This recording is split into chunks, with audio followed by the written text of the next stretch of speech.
ఈ యానిమేషన్ క్రైస్తవులకు మాత్రమే. మత్తయి 25:1-13.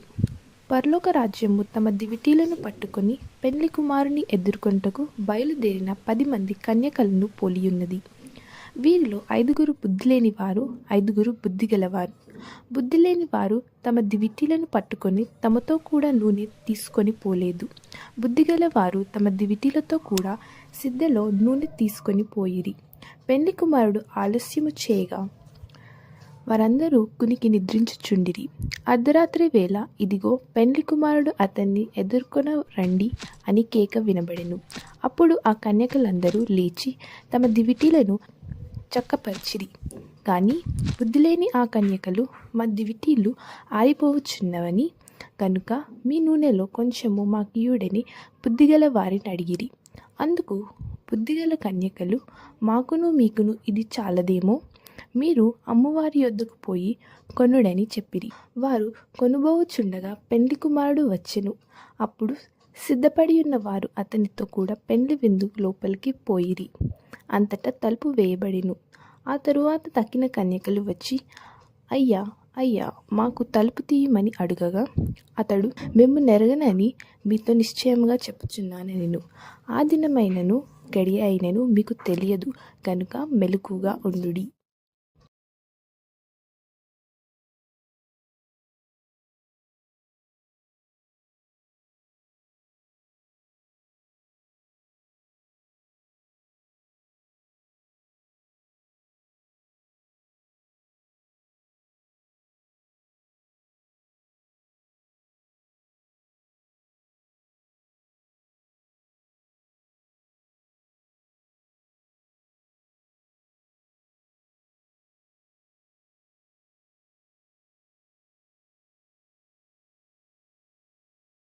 Truly I tell you, I do not know you.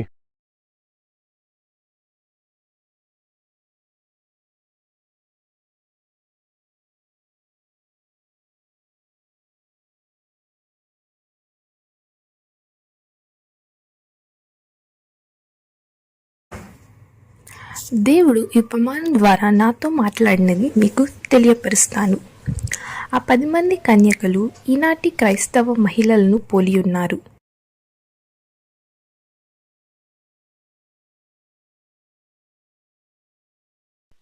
పెండ్లి కుమారుడు క్రీస్తు యేసు.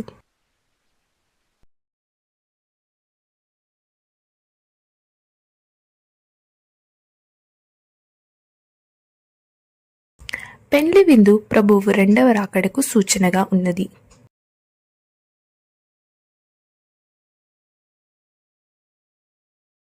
దివిటీల్లో ఉన్న నూనె పరిశుద్ధాత్మ ఇచ్చు ఆత్మకు సూచనగా ఉన్నది. ఆ ఆత్మ మీరు దేవునితో లోతైన సహవాసం కలగడానికి, దేవుని మీద ఆధారపడడానికి సహాయపడుతుంది.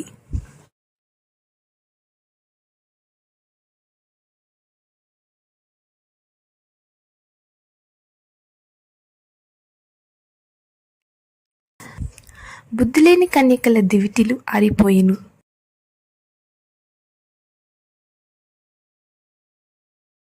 ఇది దేవుడు బుద్ధిలేని కన్యకలు అని పిలిచే క్రైస్తవ మహిళల సమూహాన్ని సూచిస్తుంది.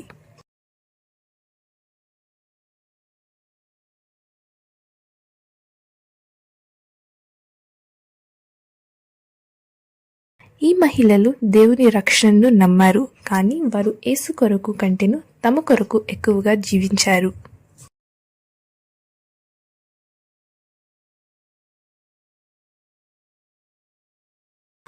వారు తమ దివిటీలను పరిశుద్ధాత్మ నూనెతో నింపలేదు.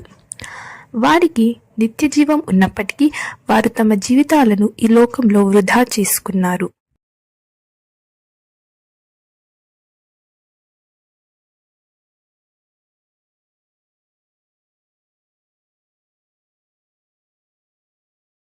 ఈ బుద్ధిలేని కన్యకల్లో దేవుని ఆత్మ లేదు. ఈ క్రైస్తవులు దేవుని ప్రేమించి ఆయనని ఎరిగిరి, కానీ దేవుని ఆజ్ఞలను గైకొనలేదు. ఈనాటి క్రైస్తవ స్త్రీలు మరియు తల్లులు దేవుని పరిశుద్ధాత్మ నూనెతో నింపబడలేదు. వీరు పాశ్చాత్య సంస్కారాలతో ప్రభావితులై ఉన్నారు.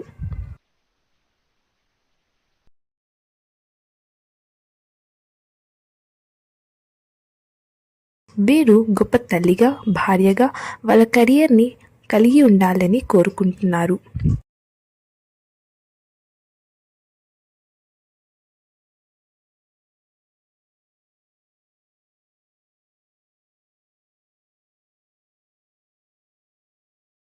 వాళ్ళ కుటుంబం కొరకు, వాళ్ళ కొరకు ఎటువంటి సాక్రిఫైస్ అయినా చేయడానికి సిద్ధంగా ఉన్నారు.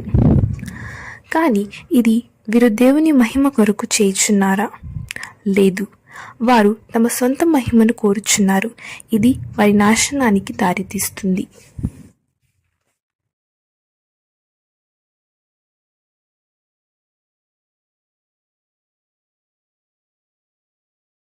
ఈ క్రైస్తవ స్త్రీలు తల్లులు మోసపోయారు. దేవుడు క్రైస్తవ స్త్రీలను గృహిణులుగా అభిషేకించాడు. ఇది ఈనాటి వెస్టర్న్ సొసైటీస్కి నచ్చకపోవచ్చు, కానీ వీరు దేవుని ప్రణాళికను అర్థం చేసుకోలేకపోతున్నారు.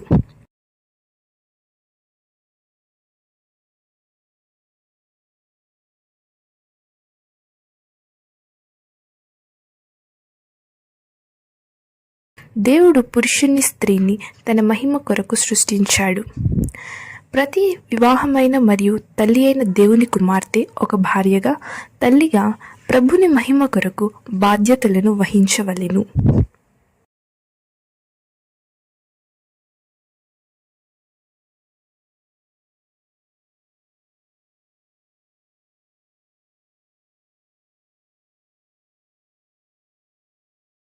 ఆ తరువాత తక్కిన కన్యకలు, అయ్యా అయ్యా, మాకు తలుపు తీయమని అడిగెను.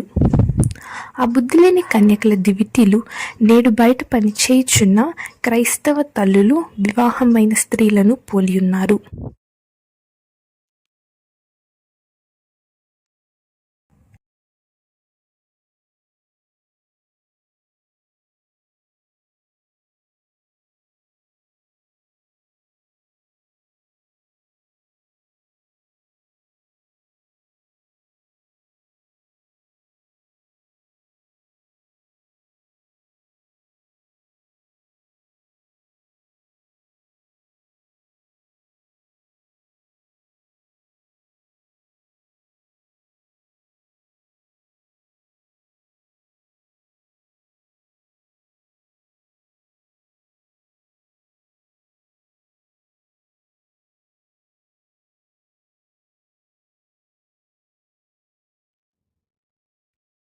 ఆ దినమందు అనేకులు నన్ను చూచి, ప్రభువా ప్రభువా, మేము నీ నామమున ప్రవచింపలేదా? నీ నామమున దయ్యములను వెళ్ళగొట్టలేదా? నీ నామమున అనేకమైన అద్భుతములు చేయలేదా అని చెప్పుదురు. అప్పుడు నేను మిమ్మును ఎన్నడూ ఎరుగను, అక్రమము చేయువారలారా నా యొద్ద నుండి పొండని వారితో చెప్పుదును. మీ సమయము సమాప్తమైనది కనుక పరలోకపు తలుపులు మూయబడిను. కాబట్టి మీ దివిటీలను పరిశుద్ధాత్మ నూనెతో నింపుకొని ఉండుడి. ప్రభువు రాకడ సమీపంగా ఉన్నది.